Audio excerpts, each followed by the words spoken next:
Welcome to lecture 2 of electromagnetic waves. So in the previous lecture we have ended up till the discussion on 4 equations of Maxwell. So over here we are beginning with a little historical development of electromagnetic waves, that is history of electromagnetic waves. So if we discuss this the history of electromagnetic waves, so it all started with Maxwell. So it was James Clerk Maxwell who was responsible or was the first to predict the electromagnetic waves, was the first to predict electromagnetic waves. Followed by this came Hertz.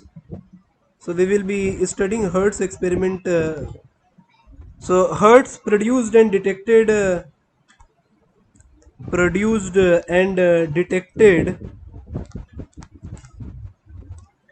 electromagnetic waves experimentally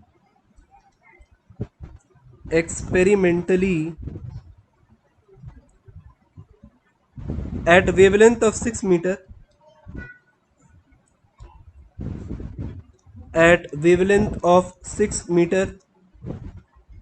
Next came up J.C. Bose, most importantly an Indian. J.C. Bose, he produced electromagnetic waves of wavelength ranging from 5 millimeter to 25 millimeter. Produced electromagnetic waves ranging from 5 millimeter to 25 millimeter.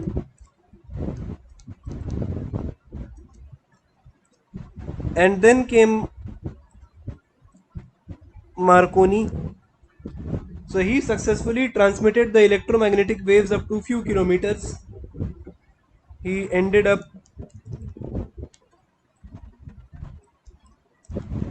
transmitting electromagnetic waves up to few kilometers. So this is the development in electromagnetic waves that took place. So the next which we are going to study over here is the experimental setup for producing electromagnetic waves, or what is called as a Hertz experiment. So I am first of all making a small arrangement in which the Hertz experiment was performed.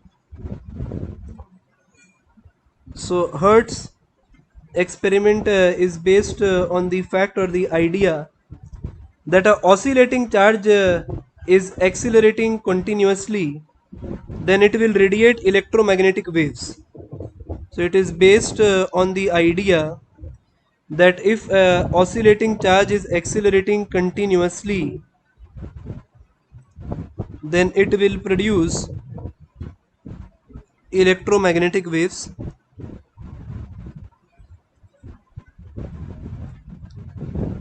So over here we are connecting two metallic plates that are going to act like a capacitor.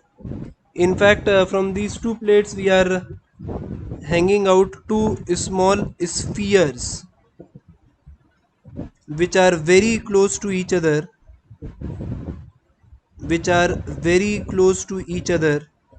which we are calling it as S1 and S2.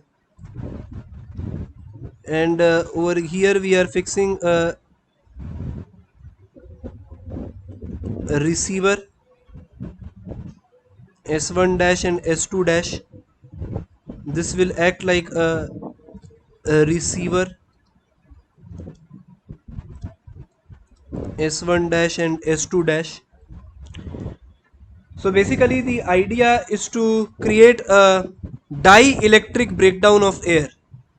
So using this arrangement, the P1 and P2, which are the two plates over here, that is plate P1 and P2, this is going to act like a capacitor which is connected to S1 and S2, which is separated by a very small distance apart, and it is connected to induction coil or a high voltage source. induction coil or a high voltage source.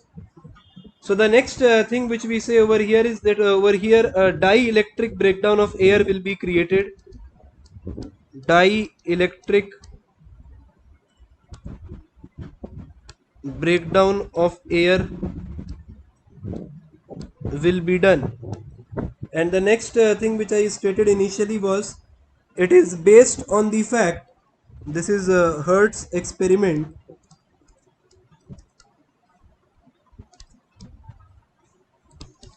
and it is based on the fact,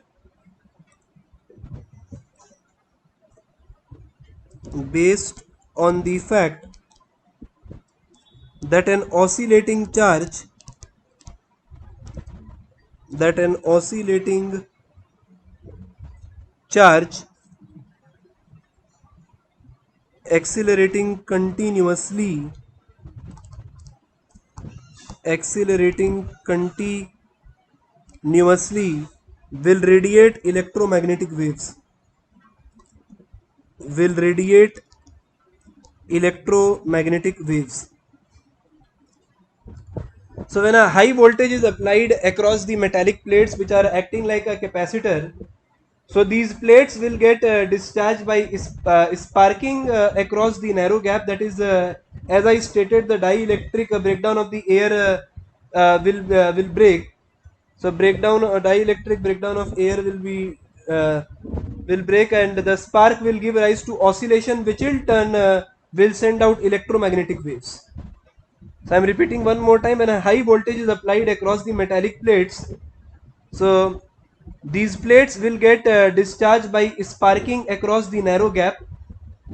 By sparking across the narrow gap, the spark will give rise to oscillations which in turn will send out electromagnetic waves, and the frequency of this electromagnetic wave is equal to the frequency of LC oscillation, which is equal to 1 by 2 pi root over LC. The succession of sparks send out of a train of such waves which are received by the receiver, which we have marked as S1 dash, and this is the frequency of the wave that is generated. So a charge oscillating harmonically is the source of electromagnetic wave of same frequency, and a simple LC oscillator and the energy source can produce waves of desired frequency, that is 1 by 2 pi root over LC. And one more thing that can be noted over here is that electromagnetic waves are transverse in nature and they do not require any material medium for their propagation. So I am repeating one more time that the two plates P1 and P2 are connected to the two spheres which are acting like a very close placed capacitor. They are placed very close so as to create a dielectric breakdown, and then when a very high voltage is applied across the metallic plates, these plates get discharged by sparking across the narrow gap, and the sparking take place because of the dielectric breakdown of air. The spark will give rise to oscillations, and an oscillating charge accelerating continuously will radiate electromagnetic waves. So the spark will give rise to oscillations which in turn will send out electromagnetic waves whose frequency is given as 1 by 2 pi root over LC. So now we are dealing with the next aspect. So we have seen the experimental setup for producing electromagnetic waves and the basic properties associated with it. So now let us go to the explanation of electromagnetic waves using Faraday's law. So using Faraday's law. So the four equations of Maxwell's were stated as cyclic integral of B dot ds is equal to q enclosed by epsilon naught, which was Gauss law for electricity, followed by the Gauss law for magnetism, that is cyclic of B dot ds is equal to 0. And in the Faraday's law it was stated something like this, that cyclic integral of E dot dl is equal to minus of d phi b by dt. So we will try to apply this and obtain certain results for the electromagnetic wave. So if we consider that the three mutually perpendicular axes that is this one is the y-axis, the x-axis in which the electromagnetic wave is propagating, and the z-axis in which the variation of magnetic field is taking place. So this one is for the variation of electric field E. This is for magnetic field variation, which we refer as B. And I am considering a rectangular path ABCD in the xy plane. So when I say that I am considering a rectangular path in the xy plane, I mean to say something like this. So we are considering a rectangular path in the xy plane while applying Faraday's law. So this point I am marking as x1, and this is the point which we are marking as x2, and this is the loop which we are talking about, that is A, B, C and D respectively. So over here the length which we are specifying is that this length is written as L2, and we are writing this length as L1. So if we apply this particular set of law for this particular loop ABCD, so I am solving the left hand side of the equation first. So if we begin solving the left hand side of the equation, so before that I can write that the variation of electric field along the y-axis is written as E naught sine of omega t minus kx, and the variation of magnetic field along z-axis is written as B naught sine of omega t minus kx. That is, both of them are traveling in the x-axis direction, which is the direction of propagation of electromagnetic wave. So if we apply LHS for this ABCD loop, that is line integral of E dot dl, so I can break this for different length segment like this. E dot dl, we begin from AB,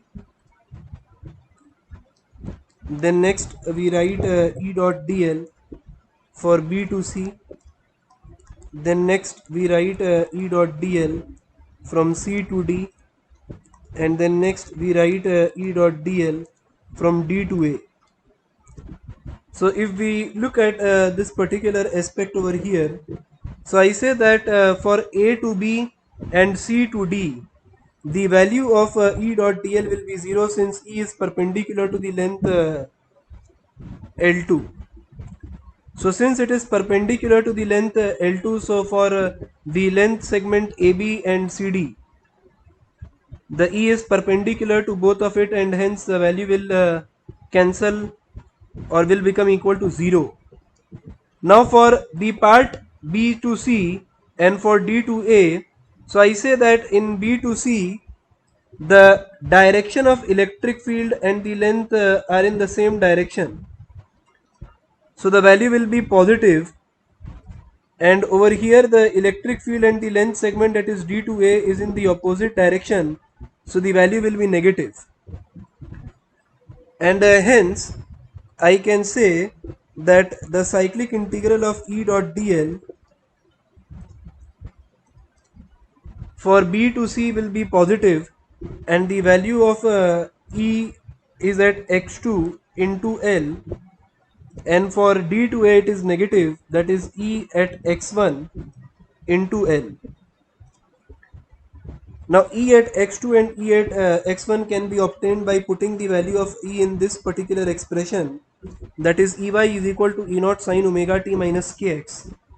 So if I take E naught common and L common, so at x2 we write it as sine of omega t minus k x2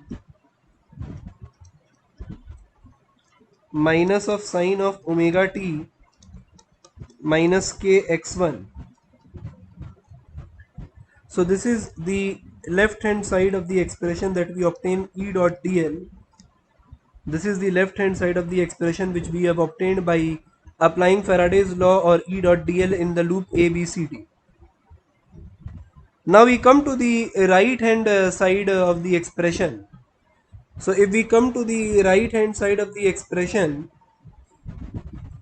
So now over here I am again redrawing this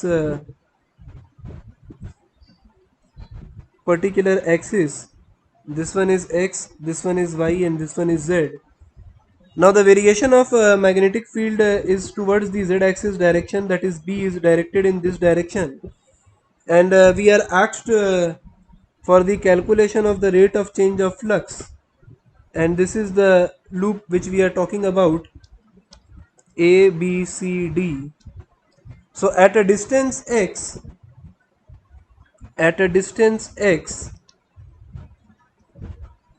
I am selecting a thin patch dx, and we will be calculating the magnetic flux due to this thin patch, that is dx, and the length which we have taken is L1. So we take this length as L1 and this one as L2. So the value is changing from x1 to x2. So if I write the variation of magnetic field, so the magnetic field is varying along the z-axis as B naught, and it is propagating in the x-axis direction omega t minus kx. So at a certain distance x, the value of magnetic field is equal to B naught sine omega t minus kx, and the value of the small patch area is equal to L1 into dx. So if I write the magnetic flux, that is phi b, through this small patch, then I will write it as B naught L1 sine of omega t minus kx dx. So this is d phi, or the small flux from the selected area, that is the yellow marked area in this particular part, that is this one. So this is the area which we are talking about, dA. And if I integrate this expression, then I will get the net flux, and the variation of x is from x1 to x2. So the variation of x is from x1 to x2. So the net magnetic flux phi net is going to be equal to B naught L1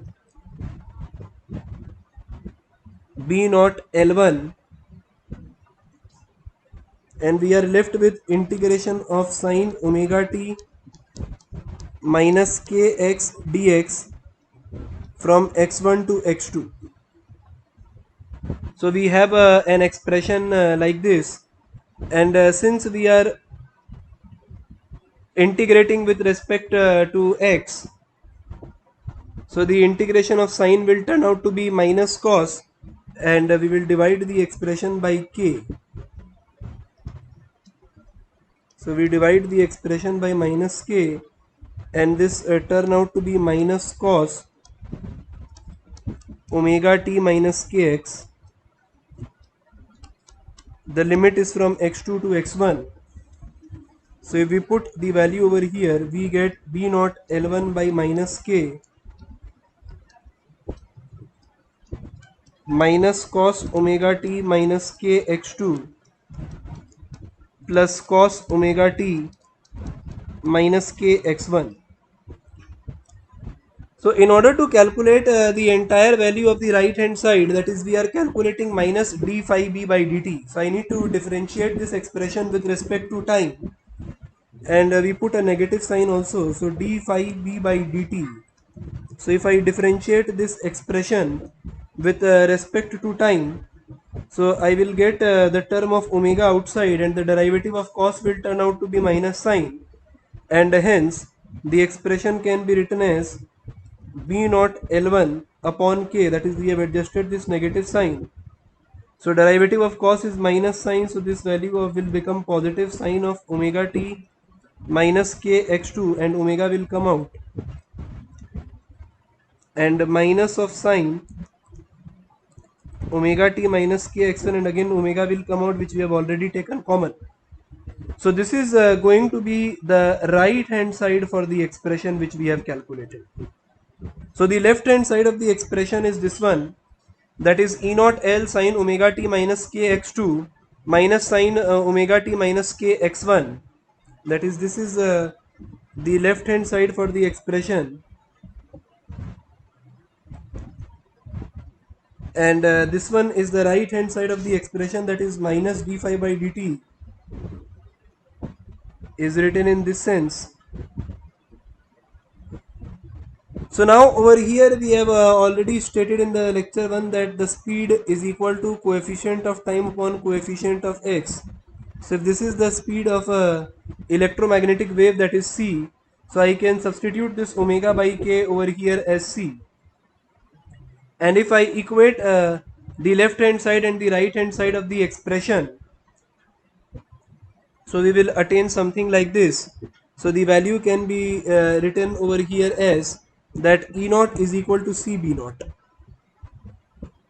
So from both the expression we obtain E naught is equal to C B naught, where C is equal to omega by K. So this entire expression, that sine omega t minus k x2, this entire expression inside this bracket followed by L1 will be cancelled over here, L into sine omega t minus k x2. So we will only be left with E naught on the left hand side, and on the right hand side we will be equal to C B naught. That is what we have written over here, that E naught is equal to C B naught. So from the LHS and the RHS expression,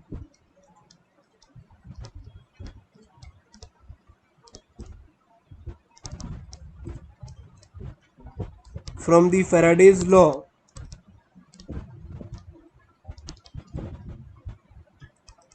we establish a relation between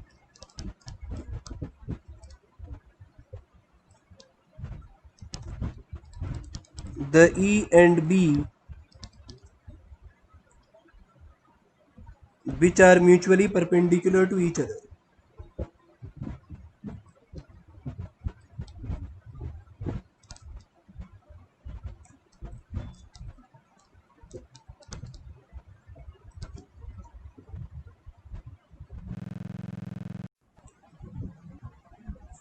So now post this we are applying Ampere's law in another rectangular path which will be placed in the xz plane.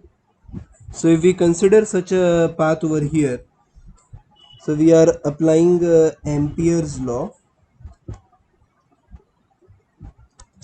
This one is the modified Ampere's law which we will be applying. So again I am drawing the coordinate axis.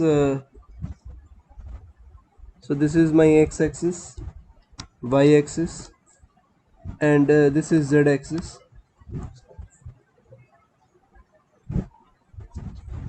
And the electric field is in the y-axis direction, variation of electric field, and the variation of magnetic field is in the z-axis direction, which we have already mentioned. And in this case we are taking a rectangular path in the xz plane, that is something like this. So we are taking it in xz plane, something like this, where this point is the value of x is x1, and on the other point the value of x is equal to x2. This length is equal to L2, and this length is equal to L1. So over here if I mark the point, then it is equal to E, F, G and H, which we are selecting. So this one is E, F, G and H respectively. So and if I write the expression for electric and magnetic field variation, then electric field variation along the y-axis direction is equal to E naught sine of omega t minus kx, that is it is propagating in the x-axis direction, and that of magnetic field is equal to Bz is equal to B naught sine of omega t minus kx, it is also propagating in the x-axis direction.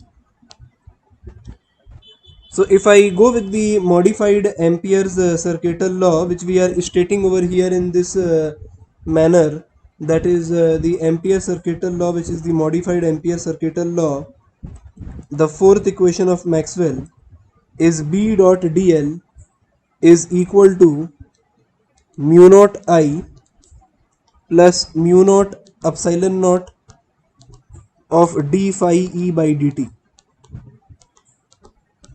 where phi E is the value of electric flux.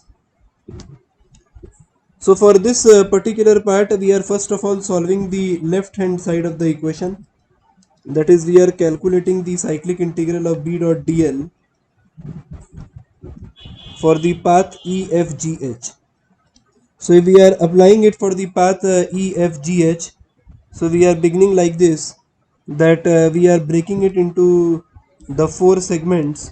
So the first segment is between the length EF. The next one is between B dot dl is from F to G. The next is from B dot dl G to H, and the next one is from B dot dl, that is H to E. So if I consider this path, so for EF, the value of magnetic field and the length segment are parallel to each other. So over here they both are parallel to each other. In case of FG, the magnetic field and length segment are perpendicular to each other. In case of GH, the magnetic field and length segment are opposite in direction to each other, so the value will be negative. And again in case of HE, the value is perpendicular to each other, so the dot product value will be 0. So in this case I can say that for FG the value is reduced to 0, that is they both are perpendicular to each other, and in case of HE the value is reduced to 0, that is again they both are perpendicular to each other. So if we modify this expression for the circulation B dot dl, then we write it as, so from E to F the value is positive, so magnetic field at a point x1 into length L1, and for the length segment G to H the value is negative, so magnetic field at a x2 into length L1. And if I write the value of B x1 and x2 respectively, so we can put the value over here and obtain a value equal to B naught L1 can be taken as common, so we will be left with sine of omega t minus k x1 minus of sine of omega t minus k x2. So we are keeping this expression like this, and we are calling it as the first equation, which is the result of solving the left hand side expression for the modified Ampere's circuital law. Now we are talking about the right hand side of the expression. So the right hand side of the expression is basically about the value of electric flux. So I am redrawing this diagram over here one more time, the three coordinate axis. So this is x axis, y axis and z axis respectively. The loop which we are talking about, that is EFGH, is somewhat like this, that is E, F, G and H respectively, and the electric field is pointed in the upward direction. So the electric field is pointed towards the y direction, that is somewhat like this. So at a distance x from origin, we are selecting a patch of thickness dx. So we are selecting a patch of thickness dx, and this length is L1. Over here this one is x1 and this one is x2, which we have already mentioned in the diagram in the previous page. So over here if I write the value of electric flux phi E, then we can write it as equal to E dot ds, which is the area, and the value is ranging from in this way. So if I put the value of the ds segment, then it is equal to L1 into dx, and the value of x is from x1 to x2 respectively. So if I substitute the value of electric field variation along the y-axis, that is Ey is equal to E naught sine omega t minus kx. So if we substitute this expression, so we get it as equal to E naught L1 integration of sine of omega t minus kx with respect to dx from x1 to x2. So on integrating this particular expression, we obtain phi e as equal to E naught L1. So now integration of sine will turn out to be minus cos.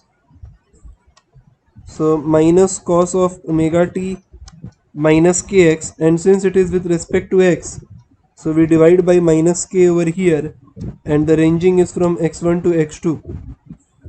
So if we substitute the value in the expression, so the value of phi e will turn out to be E naught L1 by k with a negative sign minus cos of omega t minus kx2 plus cos of omega t minus kx1. So this is the expression that we have over here. So if we calculate d phi e by dt, so on calculating or differentiating the expression of electric flux with time, so if we are differentiating this expression with time, so omega will be coming common from both the parts, so we write it as omega by k, and derivative of cos will turn out to be minus sign, so the expression will change sign. So sine omega t minus k x2 minus sine omega t minus k x1. And on the right hand side, the value of conduction current, that is if we look at the previous page, so the right hand side is consisting of mu naught I and mu naught epsilon naught of d phi e by dt. So mu naught I is not going to contribute anything for this expression since there is no conduction current. So the value is going to be mu naught epsilon naught of d phi e by dt. So from here I can say that the right hand side of the expression will be equal to mu naught epsilon naught times of d phi e by dt, and hence the expression is going to look like mu naught epsilon naught. So over here one thing is also clear, that the speed of this wave is going to be coefficient of time upon coefficient of x, propagating in the positive x direction. So we will be putting this value of omega by k as c. So mu naught epsilon naught omega by k is written as c, followed by E naught L1, followed by E naught L1, and then we have this expression of sine of omega t minus k x2 minus sine of omega t minus k x1. So we attain this particular expression over here, and if we look at the previous page over here, we have attained this value as b naught L1 sine of omega t minus k x1 minus sine of omega t minus k x2, and if we use this expression over here, this one is a negative sign that is missing, so this is the expression 2 that we have.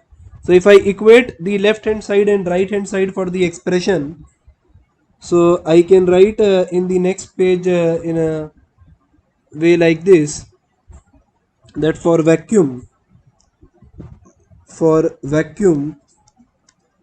there is no conduction current, and hence the expression cyclic integral of b dot dl is equal to mu naught epsilon naught times of d phi e by dt. So if we put in both the equations which we have calculated, so we will find out this expression is coming out to be mu naught from equation 1 and 2 that we have evaluated. The expression is coming out as B naught is equal to mu naught epsilon naught C E naught. So if you look at the two equations which I am again showing you over here, so the value that we are calculating for is equal to this particular expression, that is expression 2, and this one is expression 1. So if we equate both of these terms, and the term inside the bracket is going to cancel each other out, the term inside the bracket is going to cancel each other out with a negative sign. L1 will be cancelled from both the expression, and then B naught will be equal to this particular value, that is mu naught epsilon naught C E naught. So we attain this expression. Now from while solving Faraday's law, so from Faraday's law, so we have already attained E naught is equal to C B naught. So if we put this value of E naught is equal to C B naught in this particular expression, so if we put E naught is equal to C B naught, so it will become C square into B naught. So B naught will cancel out, and from here we get that the speed of electromagnetic wave is equal to C, which is equal to 1 by root over mu naught epsilon naught. So we attain this particular expression, and if we substitute the value of mu naught and epsilon naught in SI unit, it turns out that the speed of electromagnetic wave is coming as 299,792,458 meter per second, which we approximate as 3 into 10 to the power 8 meter per second in vacuum.